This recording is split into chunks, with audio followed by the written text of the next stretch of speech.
ಬೆಂಗಳೂರಿನಲ್ಲಿ ಎರಡನೇ ಇಂಟರ್ನ್ಯಾಷನಲ್ ಏರ್ಪೋರ್ಟ್ನ ವಿಚಾರಕ್ಕೆ ಸಂಬಂಧಪಟ್ಟಂತೆ ಒಂದಿಷ್ಟು ಬೆಳವಣಿಗೆಗಳಾಗ್ತಾ ಇದೆ. ಅದರಲ್ಲೂ ಪ್ರಮುಖವಾಗಿ ಬೆಂಗಳೂರು ದಕ್ಷಿಣದಲ್ಲಿಯೇ ಎರಡನೇ ವಿಮಾನ ನಿಲ್ದಾಣ, ಬಿಡದಿ ಕಗ್ಗಲಿಪುರ ಸಮೀಪ ಬೆಂಗಳೂರಿನ ಎರಡನೇ ಇಂಟರ್ನ್ಯಾಷನಲ್ ಏರ್ಪೋರ್ಟ್. ವಿಮಾನ ನಿಲ್ದಾಣಕ್ಕೆ ಕೆಐಎಡಿಬಿಯಿಂದ ಭೂಸ್ವಾಧೀನಕ್ಕೆ ಶಾರ್ಟ್ ಲಿಸ್ಟ್ ಆಯ್ತಾ ಅಂತ ಬೆಂಗಳೂರಿನ ಕಗ್ಗಲಿಪುರ ಭಾಗದಲ್ಲಿ ಭೂಸ್ವಾಧೀನಕ್ಕೆ ಪ್ಲಾನ್ ಮಾಡಿಕೊಳ್ಳಲಾಗಿದೆ. 4,800 ಎಕರೆಯನ್ನ ಭೂಸ್ವಾಧೀನ ಮಾಡಿಕೊಳ್ಳುವುದಕ್ಕೆ ಶಾರ್ಟ್ ಲಿಸ್ಟ್ ಮಾಡಲಾಗಿದೆ. ಪಬ್ಲಿಕ್ ಟಿವಿಗೆ ಕೆಐಎಡಿಬಿ ಉನ್ನತ ಮೂಲದಿಂದ ಮಾಹಿತಿ ಸಿಕ್ಕಿರುವಂಥದ್ದು. ಈಗಾಗಲೇ ಕೆಂಪೇಗೌಡ ಇಂಟರ್ನ್ಯಾಷನಲ್ ಏರ್ಪೋರ್ಟ್ ಅದಿರುವಂತಹದ್ದು ದೇವನಹಳ್ಳಿಯಲ್ಲಿ 2 ಟರ್ಮಿನಲ್ ಇದೆ. ಆದರೂ ಕೂಡ ಪ್ರಯಾಣಿಕರ ಸಂಖ್ಯೆ ಜಾಸ್ತಿ ಆಗ್ತಾ ಇದೆ. ಹಾಗಾಗಿ ಮತ್ತೊಂದು ಇಂಟರ್ನ್ಯಾಷನಲ್ ಏರ್ಪೋರ್ಟ್ ಇಂಟರ್ನ್ಯಾಷನಲ್ ಏರ್ಪೋರ್ಟನ್ನು ಮಾಡುವಂತಹ ವಿಚಾರಕ್ಕೆ ಸಂಬಂಧಪಟ್ಟಂತೆ ನೆಲಮಂಗಲ, ತುಮಕೂರು, ಬಿಡದಿ, ಹಾರೋಹಳ್ಳಿ, ಡಾಬಾಸ್ಪೇಟೆ ಈ 5 ಜಾಗದಲ್ಲಿ ಒಂದನ್ನು ಆಯ್ಕೆ ಮಾಡಿಕೊಳ್ಬೇಕಾಗಿತ್ತು. ಅದರಲ್ಲೀಗ ಬಿಡದಿಯನ್ನು ಆಯ್ಕೆ ಮಾಡಿಕೊಂಡಿರುವಂಥದ್ದು. ಬಿಡದಿ ಕಗ್ಗಲಿಪುರ ಸಮೀಪ ಬೆಂಗಳೂರಿನ ಎರಡನೇ ಏರ್ಪೋರ್ಟ್ ತಲೆ ಎತ್ತಲಿಕ್ಕೆ ಪ್ಲಾನ್ ಆಗಿದೆ. ಅದಕ್ಕೆ ಬೇಕಾದಂತೆ ಭೂಸ್ವಾಧೀನಕ್ಕೆ ಪ್ಲಾನನ್ನು ಮಾಡಿಕೊಂಡಿರುವಂತಹ ವಿಚಾರ ಗೊತ್ತಾಗ್ತಾ ಇದೆ.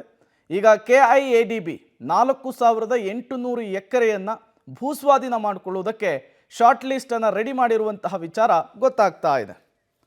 ಮತ್ತಷ್ಟು ಡೀಟೇಲ್ಸನ್ನು ಕೊಡ್ತಾರೆ ಮೆಟ್ರೋ ಬ್ಯೂರೋ ಹೆಡ್ ಪವಿತ್ರ ಕಡ್ತಲ ನೇರ ಸಂಪರ್ಕದಲ್ಲಿ ಜಾಯಿನ್ ಆಗಿದ್ದಾರೆ. ಪವಿತ್ರ, ಒಟ್ಟು 5 ಜಾಗಗಳನ್ನು ಗುರುತಿಸಲಾಗಿತ್ತು. ಅದರಲ್ಲಿ ಒಂದು ಜಾಗವನ್ನು ಈಗ ಆಯ್ಕೆ ಮಾಡಿಕೊಂಡಿರುವಂಥದ್ದು, ಅದು ಬಿಡದಿ.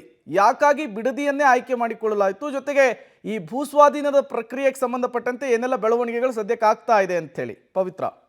ಪ್ರೇಮ್, ಈಗ ಎರಡನೆಯ ಏರ್ಪೋರ್ಟ್ ಬೆಂಗಳೂರಿನಲ್ಲಿ ಎಲ್ಲಾಗುತ್ತೆ ಅನ್ನುವಂತಹ ಒಂದಿಷ್ಟು ಲೆಕ್ಕಾಚಾರಗಳಿದ್ವು. ಈಗ ಬಹುತೇಕ ಬಿಡದಿಗೆ ಆಗ್ಬೋದು, ಬಿಡದಿ ಕಗ್ಗಲಿಪುರ ಭಾಗದಲ್ಲಿ ಬಹುತೇಕ ಅಂತಿಮ ಆಗಿದೆ ಅನ್ನುವಂತಹ ಒಂದು ಮಾಹಿತಿ ಪಬ್ಲಿಕ್ ಟಿವಿಗೆ ಕೆಐಡಿಬಿ ಮೂಲದಿಂದ ಬರ್ತಾ ಇದೆ.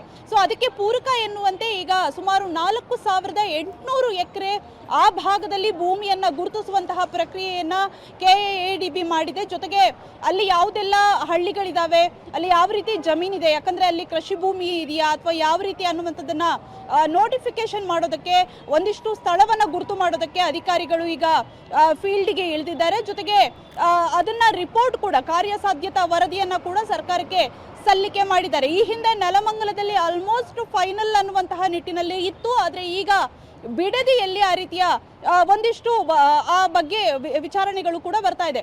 ಇನ್ನೊಂದು ಕಡೆಗೆ ಬಿಡದಿಯಲ್ಲಿ ಯಾಕೆ ಅನ್ನುವಂತಹ ಪ್ರಶ್ನೆಗೆ ಈಗಾಗಲೇ ತಮಿಳುನಾಡಿನ ಹೊಸೂರಿನಲ್ಲಿ ಮಾಡ್ತಾ ಇದ್ದಾರೆ. ಸೊ ಅದಕ್ಕೆ ಟಕ್ಕರ್ ಕೊಡುವಂತಹ ನಿಟ್ಟಿನಲ್ಲಿ ಐಟಿ-ಬಿಟಿ ಹೆಚ್ಚಾಗಿರುವಂತಹ ಬೆಂಗಳೂರು ದಕ್ಷಿಣ ಭಾಗವನ್ನೇ ಆಯ್ಕೆ ಮಾಡ್ಕೊಂಡಿದ್ದಾರೆ. ಈಗ ಆಲ್ರೆಡಿ ಬೆಂಗಳೂರು ಉತ್ತರದಲ್ಲಿ ಏರ್ಪೋರ್ಟ್ ಒಂದಿದೆ. ಸೊ ಆ ಕಾರಣಕ್ಕೆ ಮಾಡ್ಕೊಂಡಿದ್ದಾರೆ ಅನ್ನುವಂಥದ್ದು.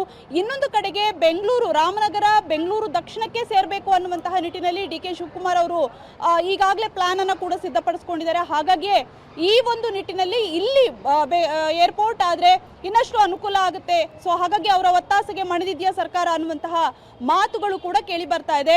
ಬಹುಶಃ ಇನ್ನೆರಡು-ಮೂರು ದಿನದಲ್ಲಿ ಸ್ಥಳವನ್ನ ಅಂತಿಮವಾಗಿ ಸರ್ಕಾರವೇ ತಮ್ಮ ನಿರ್ಧಾರವನ್ನು ಹೊರಹಾಕುವಂತಹ ಸಾಧ್ಯತೆ ಇದೆ. ಪ್ರೇಮ್, ಓಕೆ, ಥ್ಯಾಂಕ್ ಯು ಪವಿತ್ರ ತಮ್ಮೆಲ್ಲ ಮಾಹಿತಿಗಾಗಿ.